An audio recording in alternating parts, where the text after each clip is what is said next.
नमस्कार, मैं धनंजय कुमार द नागरिक में आपका स्वागत है। पहले चरण के जो चुनाव हुए थे महाराष्ट्र में, हमने चर्चा की थी।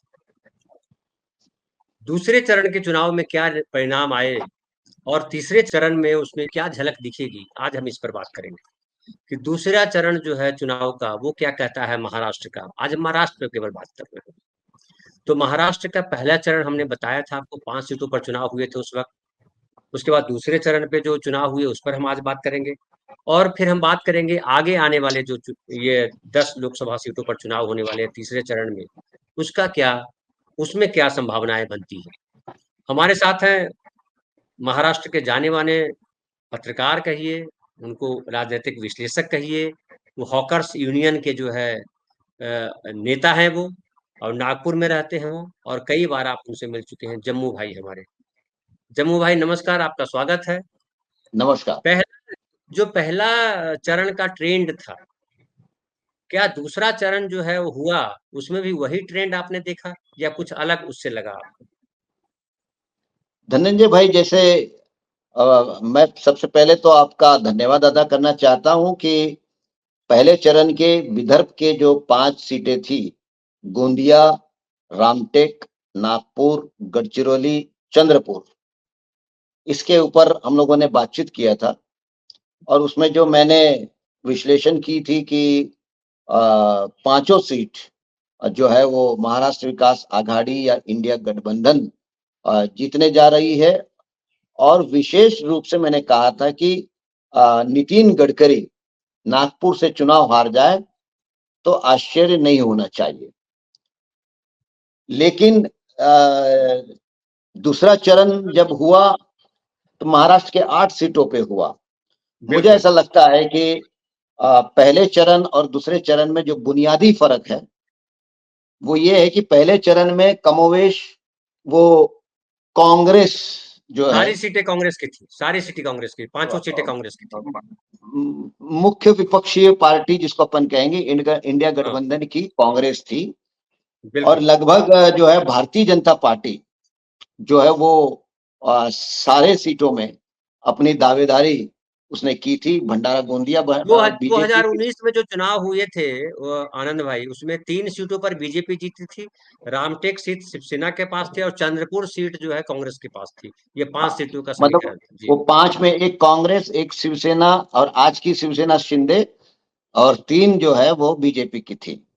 जी तो बिल्कुल। लगभग जो है वो मतलब जब मतदाता वोट डालने जाता है तो उसके सामने जो 2 चुनाव चिन्ह थे, 3, एक धनुष्यबाण हो, कमल हो या पंजा हो, ये तीनों चुनाव चिन्ह उसके लिए नए नहीं थे। जी उसके लिए बकायदा उसके दिमाग में बैठे हुए थे कि शिवसेना का मतलब धनुष्यबाण, कमल का मतलब बीजेपी, पंजा का मतलब कांग्रेस। बिल्कुल। लेकिन धनंजय भाई, दूसरे दूसरे राउंड में। चरण में, दूसरे चुनाव में मुझे ऐसा लगता है कि पहले चुनाव चरण के तुलना में हम्म। दूसरा चरण का चुनाव ज्यादा दिलचस्प है। हम्म। और अब जो है पूरे महाराष्ट्र में हम्म। तीसरा, चौथा, पांचवा जितने चरण के चुनाव होंगे, ये दिलचस्प हो गया। तमाम चुनाव बहुत हम्म। दिलचस्प होने वाले हैं। हम्म। अब ये दिलचस्प होने की वजह क्या है, ये एक सवाल है। हम्म। नंबर 1 ये है कि दूसरे चरण के चुनाव में मुख्य तौर पर हम्म। 3 सीटें शिवसेना हैं। हाँ, शिवसेना शिवसेना उद्धव और शिवसेना शिंदे। पूरे 8 सीट में 3 सीटों पर। 7 सीटों पर हम्म। जो है 4 सीट जो है वो शिवसेना उद्धव उद्धव हो या हम्म। शिवसेना शिंदे हो, और बचे आमने 3 सामने। सीट पर भारतीय जनता पार्टी। मतलब जी। लगभग जो है ये रोचक मुकाबले की ओर जा रहे हैं। और इसमें एक तरफ बीजेपी की साथ है दांव पे, तो दूसरे तरफ शिंदे की और उद्धव की भी। और इसलिए हम देखेंगे कि इसमें लगभग 4 ऐसी हम्म। सीटें हैं जहां हम्म। मुकाबला जो है वो हम्म। शिंदे शिंदे बनाम उद्धव नहीं, उद्धव बनाम शिंदे है। जो हम्म। 4 सीटें हम्म। हैं वो हम्म। उद्धव बनाम शिंदे है। इसलिए हम्म। हम्म। आ, चुनाव के जो परिणाम है वो बड़े इंटरेस्टिंग रहने वाले हैं। और मैं ये कहना चाहता हूं कि जहां बीजेपी की दांव साख पे है वो 3 सीटें हैं, अकोला, वर्धा और नांदेड़। अकोला 2019 में सिटिंग सीट थी बीजेपी, नांदेड़ सिटिंग थी और वर्धा भी थी, वर्धा भी, तीनों सीटों पर बिल्कुल सिटिंग थी।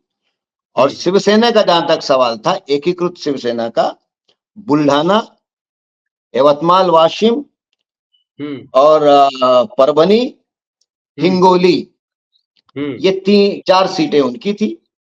और 8वीं सीट अमरावती की जो थी, उस समय नवनीत राणा अपक्ष के रूप में लड़ी थी, जिसका समर्थन एनसीपी और कांग्रेस ने किया था। कांग्रेस ने भी किया था, बिल्कुल बिल्कुल, और कांग्रेस ने भी कर दिया था, दोनों ने किया था। तो ये एक जो स्थिति थी। अब अगर मैं ये कह दूं शुरुआत में ही कि भाई 8 सीट में क्या होने जा रहा है, तो मेरा ये मानना है कि 7 सीटें जो है वो महाराष्ट्र विकास आघाड़ी को जा रही है। 7 सीटें, 7 सीटें, और 1 सीट जो है वो जा सकती है एनडीए को, लगभग जा सकती है। एनडीए मतलब बीजेपी को या शिंदे को? बीजेपी को। और वो सीट है अकोला की सीट। अच्छा, जहां से ये भी खड़े हैं, प्रकाश अंबेडकर भी खड़े हैं। हाँ, मतलब वो ट्रायंगुलर है। और ऐसी स्थिति में जो है कि वो अगर 1 सीट एनडीए बीजेपी को अगर जा सकती है, तो वो सिर्फ और सिर्फ जो है वो जा सकती है अकोला की सीट। बाकी जो 7 सीट है, ये सातों सीट महाराष्ट्र विकास आघाड़ी के खाते में जाती हुई नजर आती है, और उसको कोई रोकने की स्थिति में नहीं है। ओके। और उसकी वजह यह है, अगर अपन एक एक सीट की अगर मैं विश्लेषण करूं जी, अकोला में बुनियादी तौर पर एक और चीज मैं कह दूं पहले ही, 2014 और 19 के तुलना में पहले चरण में जो हमने देखा था कि किस प्रकार से कांग्रेस जो है 14-19 में बढ़त हासिल की थी, 2-2 लाख वोटों से बढ़त हासिल की थी 14 की तुलना में। कहीं जैसा नागपुर में 1,44,000 ज्यादा वोट मिले, चंद्रपुर और गढ़चिरौली में 2 लाख से ज्यादा वोट कांग्रेस को ज्यादा मिले थे। सिर्फ 1 सीट जो थी गोंदिया भंडारा की, जहां एनसीपी के 14 के तुलना में 19 में 4,000 से वोट कम हो गए थे, इतना ही। लेकिन ये जो 8 सीटें हैं, इन 8 सीटों में 14 के तुलना में 19 में बहुत ज्यादा वोटों का फर्क, बहुत ज्यादा, मतलब 5 सीटों के तुलना में दिखाई नहीं देता। उदाहरण के लिए 2014 में बीजेपी को 2019 में करीब 98,000 ज्यादा वोट मिले थे। 2014 में कि 19 में? 19 में। अच्छा, 14 का बताने का मतलब नहीं है। हाँ, नहीं मतलब बढ़ोतरी में बता रहा हूँ, ट्रेंड दिखता है उसमें। अच्छा। प्रकाश अंबेडकर 40,000 वोट ज्यादा मिले, और कांग्रेस को सिर्फ 1,000 वोट ज्यादा मिला। इसका मतलब यह है कि अकोला के सीट पर अब जो है ये देखना है कि पिछले बार बीजेपी और शिवसेना एक साथ थी। हाँ। इस बार शिवसेना में दरार पड़ गई है और उद्धव जो है वो कांग्रेस के साथ है। सही। और शिंदे जो है वो बीजेपी के साथ है। मतलब पिछले बार 5,54,579 वोट जो बीजेपी को मिले, ये देखना है कि उसमें से कितने वोट अब छटेंगे उद्धव के, ये देखना है। और दूसरी तरफ शिंदे जो है कितने वोट रोक पाएंगे। बिल्कुल। इसका मतलब ये है कि इस वक्त अकोला में बीजेपी और कांग्रेस ये दोनों मुख्य पार्टियां जिनके बीच में पहले और दूसरे नंबर का संघर्ष है। 19 में बीजेपी और प्रकाश अंबेडकर के बीच में संघर्ष था, लेकिन 2024 में ये संघर्ष अब बीजेपी बनाम कांग्रेस हो गया है। और इसीलिए अगर 1.5-2 लाख वोट, क्योंकि यवतमाल शिवसेना, यवतमाल वाशिम, ये जिस तरीके से शिवसेना का गढ़ है उसी तरीके से कांग्रेस का भी गढ़ है। अगर किसी तरीके से अगर उद्धव की अपनी जो पकड़ है और सहानुभूति है, अगर उन्होंने 1.5-2 लाख वोट अगर बीजेपी के कम कर देते हैं तो मतलब ये है कि बीजेपी और कांग्रेस के साथ बहुत ही नेक एंड नेक फाइट हो जाएगी, बहुत जबरदस्त। तो इसीलिए बहुत बढ़िया एंगल ले रहे हैं आप, बिल्कुल सही है, यही सही समीकरण। हाँ, तो इसीलिए प्रकाश अंबेडकर अभी कोई पासे में नहीं है वहां पर। अगर प्रकाश अंबेडकर को चुनाव जो है वो हो गया है Modi versus non Modi, anti Modi. Non Modi में इंडिया आ गई है। हाँ, इंडिया नॉन मोदी में इंडिया आ गई है। इंडिया गठबंधन, हाँ बिल्कुल सही है। हाँ, मतलब अकोला में जहाँ इंडिया, यस, जहां अकोला में वो 3rd पोजीशन में थे, अब वो पहले और दूसरे नंबर के लिए संघर्ष हो रहा है। बिल्कुल सही है। ये एक सवाल। दूसरा बुल्ढाना, देखिए इसमें 4 सीटें ऐसी है जो शिवसेना बनाम शिवसेना की है। हाँ, शिंदे वर्सेस उद्धव। हाँ, तो ये एक रोचक है। और अगर इसको हम अगर समझने की कोशिश करेंगे तो बुल्ढाना, देखिए 2019 में एकीकृत शिवसेना को 5,21,977 वोट मिले और वहां दूसरे नंबर पे थी एनसीपी, उसको मिला था 3,88,690 वोट। और यहां एक बड़ा एंगल है, वंचित बहुजन आघाड़ी को 1,72,627 वोट मिले थे। मतलब क्या हुआ? मतलब ये कह रहा है कि शिवसेना को 2019 में 12,000 ज्यादा वोट मिले और एनसीपी को 40,000 ज्यादा वोट मिले। इसका मतलब ट्रेंड थोड़ा सा एनसीपी की ओर जाते हुए दिखता है 19 में। अब नए समीकरण से अगर इसको हम समझने की कोशिश करेंगे तो इस वक्त शिवसेना के अंदर उद्धव नहीं है, बिल्कुल, मतलब बीजेपी और शिंदे ही है। हाँ, लेकिन उद्धव के शिवसेना के साथ अब कांग्रेस भी है और एनसीपी भी है, बराबर। और इसीलिए अगर और ये भी है कि एनसीपी ओरिजिनल है, शिवसेना ओरिजिनल है।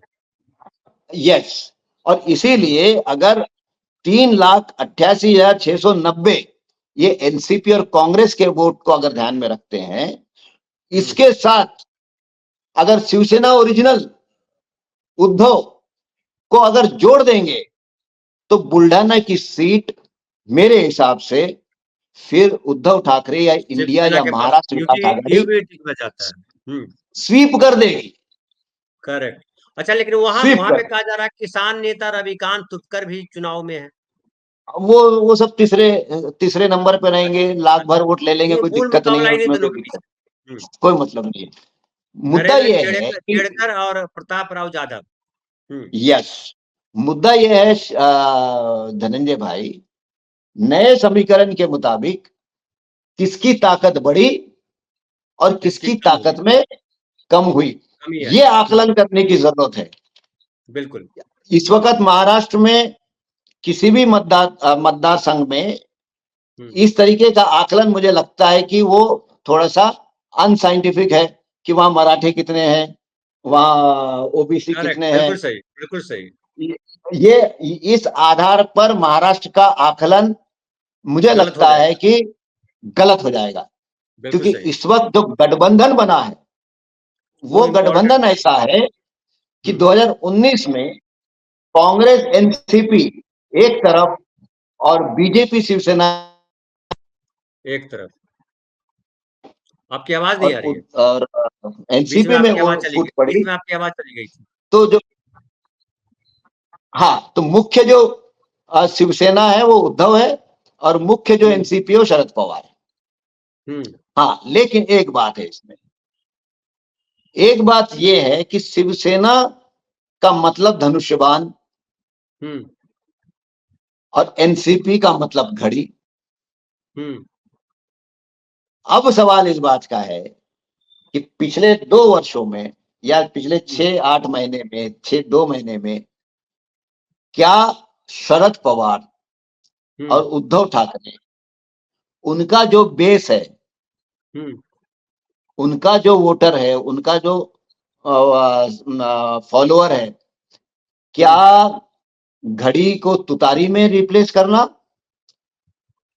और धनुष्यबाण को मशाल में रिप्लेस करना, ये एक मामला है।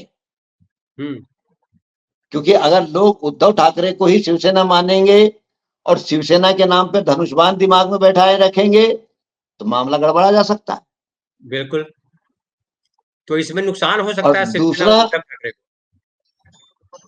नुकसान हो सकता है, लेकिन मुझे ऐसा लगता है कि जब उद्धव के साथ और शरद पवार के साथ जिस प्रकार की सहानुभूति है, और मुझे लगता है कि ये दोनों पार्टियों ने अपने चुनाव चिन्ह को तुतारी और मशाल को लोगों के बीच में ले जाने में और उनके बताने में कामयाब हो गए होंगे कि अब वो जो धनुष्यबाण है वो गद्दारों का चुनाव चिन्ह है, अब जो घड़ी है वो गद्दारों का चुनाव चिन्ह है। नहीं, ये हम लोग नहीं कर सकते हैं। ये वो लोग क्या कहते हैं, हाँ, उन पर हम लोग ये बात नहीं कर नहीं सकते। हम एज अ पॉलिटिकल एनालिस्ट हमें मान के चलते हैं कि शिवसेना को जिन्होंने तोड़ा उसका कोई कारण नहीं, एनसीपी को जिन्होंने तोड़ा उसका भी कोई नहीं नहीं, लेकिन बावजूद इसको हम लोगों को इससे बचना चाहिए, पत्रकार को इससे बचना चाहिए, क्योंकि वो एक तरफ की बात हो जाती है। कौन गद्दार है, कौन ये है, वो तो जाने, वो नहीं, पार्टी चुने। मैं पॉलिटिकल एनालिस्ट हूँ। मैं मैं हाँ, मैं राजनीतिक विश्लेषण कर रहा हूँ, मैं पत्रकार की हैसियत से नहीं कर रहा हूँ। ठीक है, ठीक है। मुझे वो लिबर्टी है क्योंकि मतलब मैं जो एक आम आदमी के राजकीय नजरिए से आप विश्लेषक। देख रहे हैं, आम आदमी किस तरह से चीजों को देख रहा है, हाँ, कह अब रहे हैं। आम आदमी की नजर से जब मैं देख रहा हूं तो फिर इसका विश्लेषण करते समय मुझे ऐसा लगता है कि बीजेपी जो है उसके साथ ताकत बढ़ने की जगह उसकी घट ताकत रही कम हुई है, क्योंकि उसका जो सहयोगी है शिंदे शिंदे है। जरूर उन्होंने चुने हुए विधायकों को ज्यादा अपने तरफ ले लिया था, लेकिन जहां तक शिवसेना के सहानुभूतिदार मतदाता जो है उनको वो तोड़ नहीं पाए। हम लोगों ने देखा पिछले 2-4-6 महीने में महाराष्ट्र में कहीं पर भी उद्धव ठाकरे शिंदे ने उस प्रकार की रैली नहीं कर सके। 1 या 2 रैली उन्होंने जो किया था वो कोकन में किया था। अब आ जाओ, मैं अमरावती में आखिरी में आऊंगा। वर्धा, वर्धा ये सिटिंग सीट है बीजेपी की। बीजेपी की, हाँ, रामदास तड़स। यस, और अमर कालेश, एनसीपी शरद पवार। हाँ, आपकी आवाज बीच में मतलब चली जाती आमदार रह चुके, बीच में वो फोन आने लगा ना, दिक्कत है। है। हाँ, उससे आवाज चली जाती है। हाँ, हाँ, कंटिन्यू कीजिए। तो मैं उसको कर लूं क्या? एयरफोन मोड कहाँ आता भाई? नहीं आता, छोड़ दीजिए। नहीं, उससे तो बंद हो वर्धा जाएगा जो नेट। सीट है, हाँ, तो वर्धा सीट जो है पिछले बार 19 में बीजेपी और कांग्रेस ये प्रमुख मुख्य प्रतिद्वंदी दल थे और कांग्रेस को 70,000 नए वोट मिले थे, बड़ी बढ़ोतरी हुई थी, और बीजेपी के 41,000 वोट में बढ़ोतरी हुई थी। लेकिन अब जो इस बार जो है तड़स के खिलाफ, जो सिटिंग एमएलए है, तड़स के एमपी खिलाफ है। एक रोष है। हाँ, यहां तक कि उनकी बहू भी जो उनके साथ जो अत्याचार हुआ, अन्याय हुआ, पारिवारिक, वो भी खुलकर सामने आई। लेकिन उस समय शिवसेना बीजेपी के साथ थी। अब सवाल इस बात का है कि 24 में बीजेपी के साथ उद्धव तो है नहीं, वो आ गए एनसीपी के साथ। अगर लाख, 1.25 लाख, 2 लाख वोट इधर उधर हो जाए, जिसकी संभावना बहुत ज्यादा है, तो बीजेपी हार जाएगी सीट। कोई सवाल ही पैदा नहीं होता, कोई मतलब उसमें किंतु परंतु की कोई गुंजाइश नहीं है। अब यवतमाल वाशिम, ये बड़ा इंटरेस्टिंग है। 2019 में यहां मुख्य मुकाबला शिवसेना और कांग्रेस का था, और कांटे की टक्कर रही। मतलब मुश्किल से 1 लाख वोट का ही अंतर रहा, 1,20,000, कोई बड़ी बात नहीं। और वहां पर शायद वंचित, उसको 94,000 वोट मिले थे। लेकिन अब 2024 में कांग्रेस ने वो सीट शिवसेना को दे दी, और यहां जो है अब शिंदे बनाम उद्धव, ये मामला है। और जब हम उद्धव की बात कर रहे हैं, तो अब कांग्रेस जो है वो उद्धव के साथ है। मतलब 4 लाख के ऊपर कांग्रेस एनसीपी का वोट था, अब कांग्रेस उद्धव के साथ है। और पिछले 5,42,000 में, क्योंकि ये डोमिनेंटली शिवसेना ज्यादा मजबूत है यवतमाल वाशिम में, अगर इसमें 2-2.5 लाख वोट भी अगर उद्धव ठाकरे बाहर निकाल लेते हैं, तो मतलब ये भी सीट इंडिया आघाड़ी, महाराष्ट्र विकास आघाड़ी क्लीन स्वीप कर देंगे। क्योंकि यहां पर जो कैंडिडेट शिंदे ने दिया है, वो कमजोर कैंडिडेट है, जयश्री पाटिल। ये जयश्री पाटिल बाजू में हिंगोली में जो शिंदे के सिटिंग आमदार है, उनकी वो पत्नी है। आमदार या खासदार? शायद खासदार है, हाँ, उनकी पत्नी है। तो इसके लिए यवतमाल वाशिम ये कांग्रेस का गढ़ है, शिवसेना का गढ़ है। ऐसे स्थिति में अकेली बीजेपी जो है वो, क्योंकि शिंदे में उतना पार्टी को तोड़ नहीं पाए, और पूरे विदर्भ में मैं आपको एक बात बता देता हूं, इस वक्त अंडर करंट जो है वो कांग्रेस का है। कांग्रेस का जबरदस्त अंडर करंट है। जैसा अपन इसके पहले भी जानते हैं कि कांग्रेस को हर समय संजीवनी ये कहीं से मिली है तो विदर्भ से मिली है। मतलब एक जमाना था जब 11 के 11 सीट कांग्रेस की हुआ करते थे, 9-9 सीट हुआ करते थे। सिर्फ पिछले बार वो सिर्फ 1 सीट हो गई थी। लेकिन इस वक्त जो है ठीक विपरीत स्थिति में कांग्रेस एक पुराने अपनी जो स्थिति थी उसमें आते हुए दिख रही है। अब रहा हिंगोली। हिंगोली भी जो है शिवसेना बनाम शिवसेना है, शिंदे बनाम उद्धव है।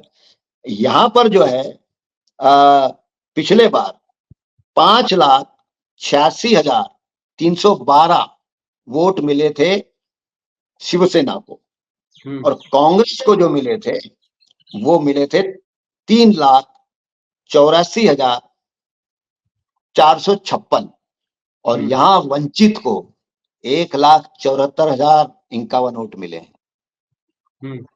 मतलब वंचित ने जो खेल खराब किया होगा वो दिखता है। अब इस बार जो है कांग्रेस, एनसीपी और शिवसेना उद्धव ये एक साथ मिलकर लड़ रहे हैं। तो अब ये देखना है कि पिछले साल के 5,86,313 में बीजेपी के वोट कितने। तो 2024 में हिंगोली में बीजेपी के जो भी वोट शेयर होगा, उसके साथ शिंदे का जो शिवसेना खींच के ला सकती है, इतना ही। लेकिन दूसरे तरफ उद्धव ठाकरे की शिवसेना, कांग्रेस, एनसीपी ये एक साथ होने की वजह से, और एक 2014 में ये सीट कांग्रेस ने जीत ली थी,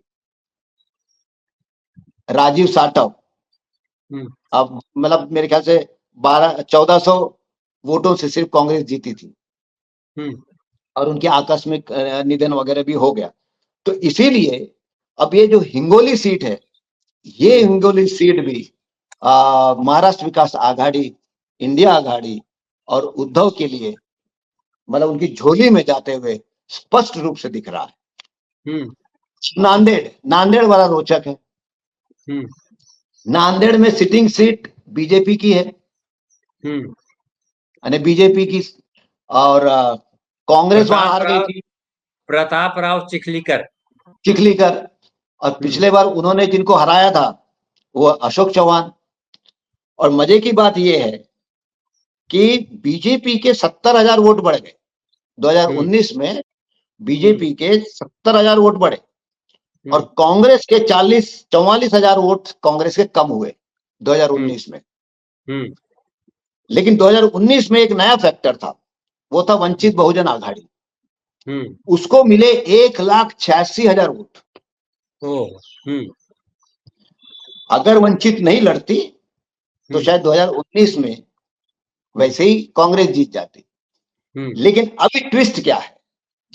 ट्विस्ट ये है कि कांग्रेस से चौहान निकल गए बाहर,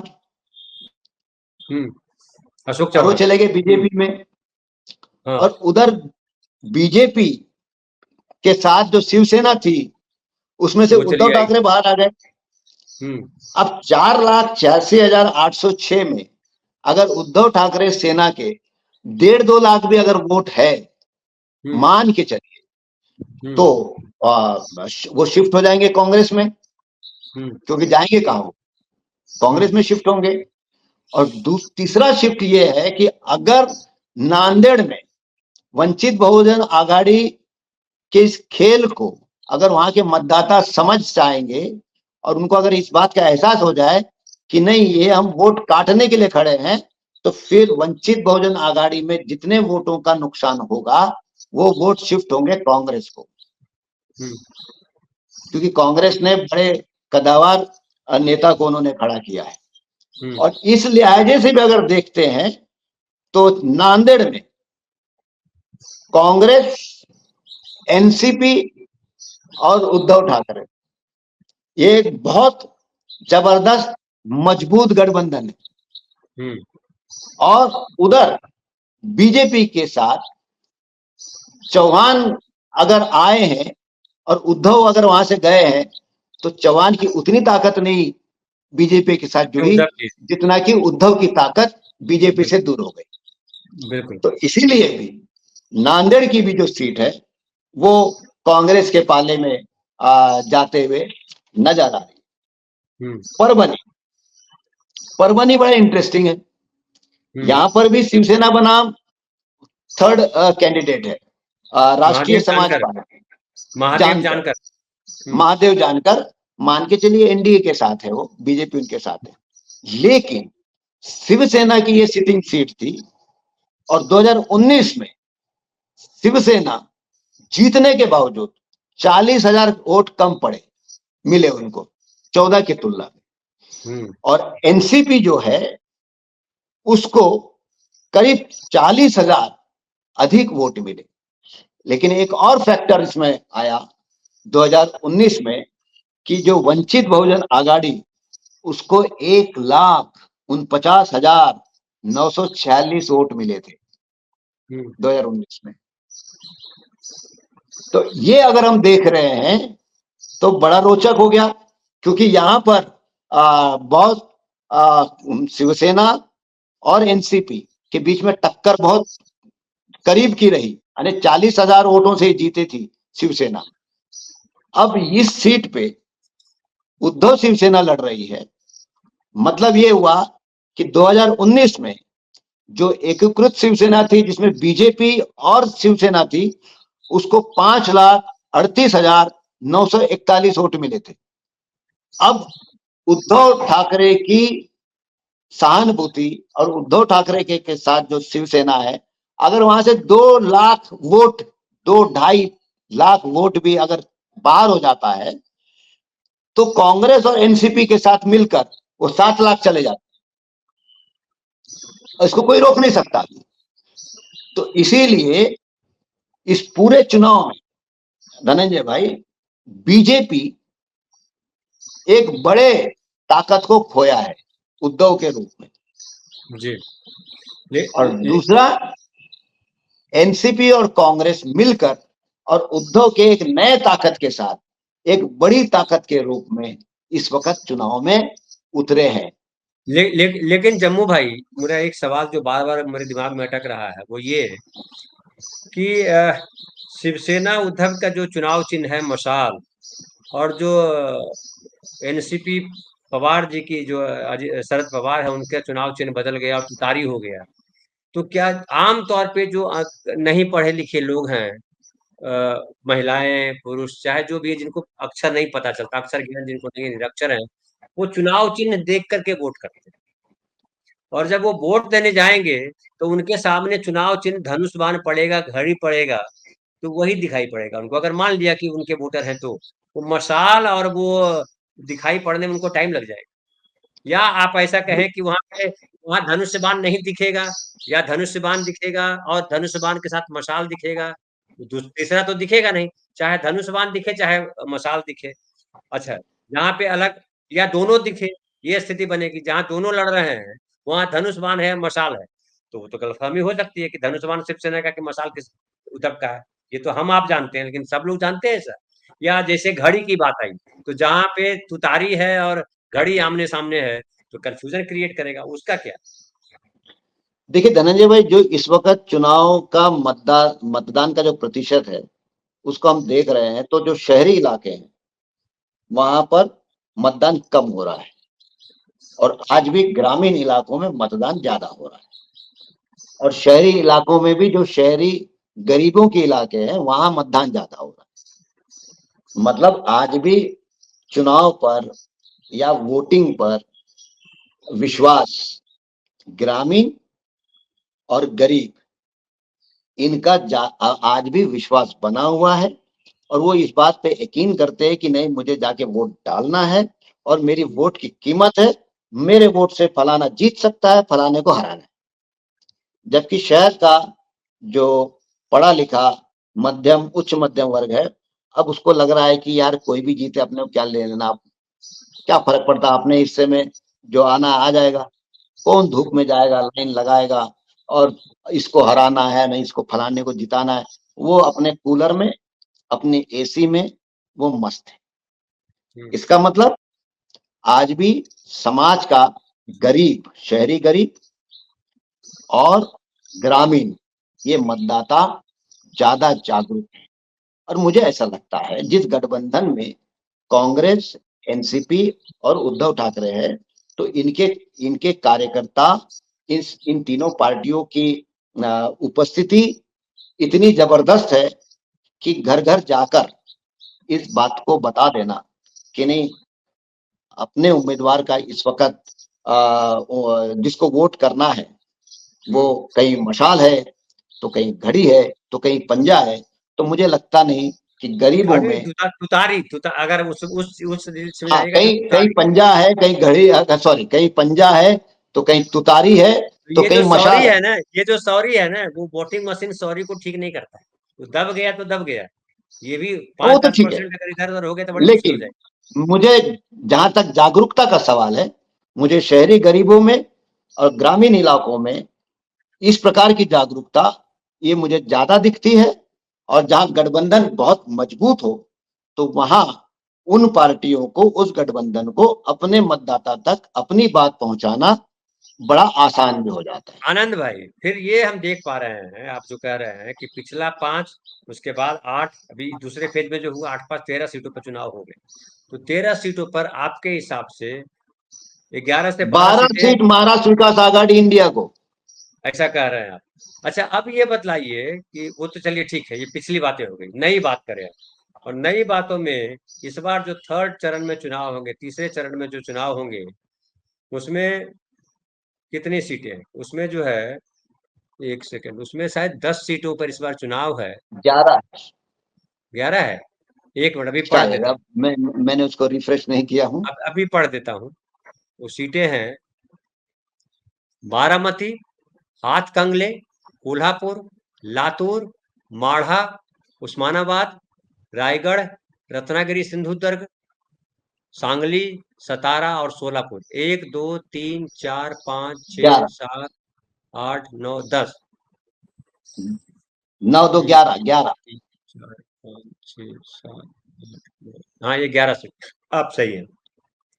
तो ये 11 सीटों पर मतलब तीसरे चरण में महाराष्ट्र की आधी सीटों पर चुनाव हो जाएगा। ये 11 सीटों पे आपको क्या लग रहा है? ये ज्यादातर सीटें जो है एक तो इधर की है, क्या कहते हैं, कोंकण साइड की है, और दूसरा मराठवाड़ा की। देखो, ये 11 सीट में कांग्रेस, उद्धव ठाकरे और एनसीपी, हम्म। तीनों के जो दांव जो है प्रतिष्ठा पे लगी हुई है। हम्म। मतलब कच्चे कोल्हापुर ले लो या लातूर ले लो, ये कांग्रेस की बात है। उधर शिवसेना की आपकी रायगढ़ हो या सिंधुदुर्ग हो। जो भी ये सीटें हैं, यहाँ शिवसेना, उधर एनसीपी जो है शरद पवार, बारामती। माड़ा हो और जो बारामती हो। उस्मानाबाद। तो इसलिए, हाँ, तो अब ये मैंने जैसा कहा ना कि जैसे जैसे महाराष्ट्र में चरण दर चरण चुनाव आगे बढ़ेगा, पूरे महाराष्ट्र का चुनाव दिलचस्प से रोमांच की ओर बढ़ते जाने वाला है। तो मतलब आपका कहना है कि अगला चरण जो होगा वो भी दिलचस्प होगा, वो उसमें भी लोग आएंगे, दिलचस्प होगा। उसमें भी यही पैटर्न और आएगा, आप ये कह रहे हाँ, एकदम होगा। और बड़े देखिए, आज भी महायुति 5 सीटों में अपना उम्मीदवार जो है तय तय नहीं नहीं कर कर पाए। पाया, जबकि और नहीं, और एक सांगली और नया में, हो गया एक और नया हो गया कि यहाँ मुंबई नॉर्थ सेंट्रल में प्रमोद महाजन जी की बेटी पूनम महाजन जी का टिकट छीन लिया गया, और वो टिकट हाँ, दे दिया गया उज्जवल साहब को, उज्जवल निकम निकम को दे दिया गया। और वो एक बार वही खड़ा करने की कोशिश की जा रही है कि हिंदू मुसलमान वाला, कि उन्होंने फांसी दिलवाई थी उसको, और बिरयानी वाली बात उनकी फेमस हुई थी जो कि झूठ थी। अब मेरे को बताओ, एक पढ़ा लिखा इतना बड़ा वकील हम्म। बीजेपी के झोले में जाकर लड़ने का जो भाषा बोल रहे हैं, मतलब उज्जवल निकम, वो अभी ये जताने में लगे हैं कि मैं मोदी से कम जहर उगलने वाला मत समझो। हम्म। जैसे जैसे समय आएगा तो मैं मेरे बारे में जो समझ थी महाराष्ट्र की कि एक बड़े अधिवक्ता है, वो सब मैं दूर कर दूंगा, और कितना मैं भी जहरीला हो सकता हूं, ये सिद्ध करने में उज्जवल निकम लगेंगे। हम्म। और मुझे अब ये पता नहीं अभी मैंने कि बयान उनके ऐसे देखे नहीं है जो सिद्ध करे, ये उन्होंने मैंने ऐसे कहा बयान। कि देश की एकता और संप्रभुता के लिए एक मजबूत सरकार, मतलब अभी कहां से आक्रमण हो रहा है विदेश का मुझे नहीं मालूम। हाँ ये बात निकम जी को पता होगा। अब हाँ, अब वो निकम साहब को ही पता होगा। तो हम्म। ये जो हथकंडे है कि लोगों को भ्रमित करना और लोगों में असुरक्षा की भावना जगाना और कहीं ना कहीं हिंदू मुसलमान करना, यही अगर उज्जवल निकम को लग रहा है कि इतना सब पढ़ लिखने के बाद यही अगर अपने को करना है, तो फिर मतदाता जो है इस वक्त हिंदू मुसलमान की राजनीति करने वालों को सबक सिखाने के मूड में है। हम्म। अच्छा। तो तो आपको कुल लग जमा रहा है मुझे कि ऐसा लग रहा है, हम्म। कुल जमा मुझे ऐसा लग रहा है हम्म। कि जिस प्रकार के चुनावी समीकरण बन रहे हैं, जिस प्रकार से महाराष्ट्र में गठबंधन बने हैं, महाराष्ट्र में 7 8 सीट के ऊपर मैक्सिमम 10, इसके ऊपर बीजेपी गठबंधन को सीट मिलने की संभावनाएं है ही नहीं। क्या बात करते हैं, ये तो भयानक हो जाएगा फिर तो, इतने तोड़ फोड़ जमीनी ये। जमीनी हकीकत और जमीनी ताकत तो ये जमीनी यही कह रहा है। जी, तो जमीनी देखिए हकीकत क्या है कि बीजेपी के खिलाफ वोट है या मोदी जी के खिलाफ वोट है या क्या है? मुद्दा यह है कि महंगाई, बीजेपी, बेरोजगारी सवाल है। दो बातें इसमें। नंबर वन, बीजेपी के साथ कोई नया सहयोगी नहीं है। हुँ। उलट बीजेपी इस वक्त एक कमजोर सहयोगी के साथ चुनाव में उतरी है। नहीं, लेकिन अजीत पवार सहयोगी बन के आए हैं ना, अजीत पवार सहयोगी बन के भाई, आए हैं। लेकिन सवाल वही है ना कि इनके साथ एनसीपी गई कितनी? अजीत पवार के साथ, शिंदे के साथ शिवसेना कितनी गई, एनसीपी कितना गई, उनका मतदाता कितना गया, उसका चाहने वाला कितना गया, उसका सहानुभूतिदार कितना गया, वो तो हमने देख लिया। ये लोग कहीं रैली नहीं कर सके। तो इसीलिए ये तो सब अपने अपना किला और अपने को जेल से जाने से बचाने का ये सब कवायद है। वो शिंदे भी, जब उनके सेक्रेटरी को ईडी का नोटिस आ गया तो उन्होंने ये कर दिए। और इधर 70,000 करोड़ और फलाना ठिकाना की बात जब नरेंद्र मोदी ने किए तो इनको लगा कि वाह वाह, अभी कहाँ जाते इधर उधर, चलो इनके साथ। तो तो इनको क्लीन अपने आप चिट को तो मिल गया, बचाना। सारा क्लीन चिट हो गया है। अब 2 तो दिन क्लीन, पहले भी इसी क्लीन की, चिट दिया गया। हुँ। इसीलिए गया ना वो अशोक चौहान गया कहीं के लिए, इसीलिए गया कि बाप कहाँ जा रहे हैं, अभी जेल में सोना है अपने को, बेकार। वो एक ही संडास रहता है वो सेल में, और वही वही पानी रहता है, और वही दाल और वही पानी वाला सब्जी। तो कहाँ नीचे दरी बिछा के सोना, तो उन्होंने कहाँ लगाए यार। वो इससे बेहतर है इधर चलो। मुद्दा ये है कि इस वक्त हुँ। कांग्रेस, शरद पवार और उद्धव ठाकरे, ये जो गठजोड़ है, उसके साथ फिर वामपंथी पार्टियां, उसके साथ सामाजिक दृष्टिकोण से दलित, हुँ। ओबीसी, आदिवासी और अल्पसंख्यक, इस वक्त जिस प्रकार से महाराष्ट्र के अंदर संविधान, लोकशाही और धर्मनिरपेक्षता को लेकर एकदम जो एक लाइन खिंच गई भाई, इस बार हुँ। चुनाव में लाइन खिंच गई। तो इसके लिए नेता एक तरफ है और समाज दूसरी तरफ है। तो आपको क्या लगता है आए संविधान वाला मैटर जो है यहाँ वर्क कर गया है? सबसे ज्यादा भाई, पूरे हुँ। महाराष्ट्र में, पूरे देश में संविधान अगर महाराष्ट्र में क्लिक नहीं करेगा तो कहां करेगा? सही सही बात। तो बाबा साहब महाराष्ट्र में अम्बेडकर अगर की नहीं, ज़मीन पे नहीं करेगा तो कहाँ करेगा? भाई ले अंबेडकर नहीं की ले धरती, जी, साहू जी, जी। महाराज की धरती, शिवाजी महाराज की धरती, ज्योतिबा ज्योतिबा की फुले की धरती, धरती। सावित्रीबाई की धरती, फातिमा की धरती, और फिर वो गाड़गे महाराज से लेके तुकाराम की धरती। अगर यहाँ क्लिक नहीं होगा तो भारत में कहीं क्लिक नहीं होगा। वो अच्छा क्लिक हो गया। लेकिन एक बात बतलाइए कि अगर क्लिक हो गया आप कह रहे हैं, तो ये प्रकाश अम्बेडकर जो बाबा साहब के पोता हैं, वो तो संविधान बचाने वालों के साथ होते। वो तो नहीं साथ है, नहीं, वो तो अलग लड़ रहे हैं। उनकी तो पहले से लाइन अलग रही है। वो हर समय इसी प्रकार की भूमिका में रहे कि जहां वो आरएसएस या बीजेपी को ही वो मदद करते आए हैं। और इस बार प्रकाश अंबेडकर की गत ये हो गई कि उनके कई उम्मीदवारों ने टिकट फॉर्म भरने से इनकार कर दिया, फॉर्म भरा तो विड्रॉ कर लिया, कहीं खड़े होने से इनकार कर दिया, समय पे उनको बदलने पड़ गए। प्रकाश अंबेडकर की गत 19 की तुलना में आज बहुत ज्यादा उनकी गत हो गई है। आज उनको प्रेस कॉन्फ्रेंस लेके कहना पड़ रहा है कि मेरे कई उम्मीदवार जो है हमको बदलने पड़े, कई उम्मीदवारों ने हाँ कहा तब फिर बाद में फॉर्म नहीं भरा, और कई उम्मीदवारों ने बिना बताए अपने नामांकन को वापस ले लिया। तो प्रकाश आंबेडकर टोटली इस वक्त एक्सपोज हो गए। और अच्छा तो एक महाराष्ट्र के बात जी, जी तमाम हाँ, दलित आम्बेडकरी चिंतक, जिनका खासा प्रभाव समाज पर होता है, वो तमाम चिंतकों ने इस वक्त एक साथ आकर भूमिका ली। और जिस प्रकार से लोकसत्ता के फ्रंट पेज पे छपा था, जिसके खिलाफ बीजेपी के दलित प्रकोष्ठ जो है वो कुछ चुनाव आयोग में या सुप्रीम कोर्ट में जाने की, लोकसत्ता के खिलाफ जाने की बात कर रहा है। तो इस वक्त चित्र एकदम बदल गया है।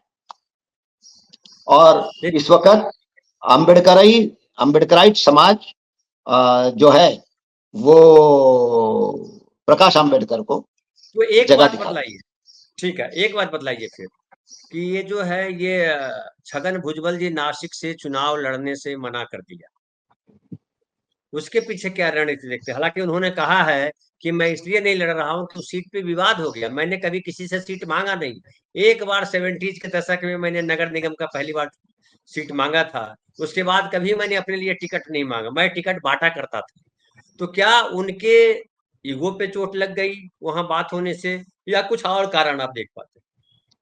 देखिए, इसमें सबसे बड़ा कारण ये है कि महीने भर पहले से ये कयास लगाया जा रहा था कि महाराष्ट्र विकास आघाड़ी की एकता वो चुनाव आते आते टूट जाएगी, क्योंकि 3 पार्टियां हैं और फिर सीटों का बंटवारा इनमें होगा नहीं और ये टिकेंगे नहीं।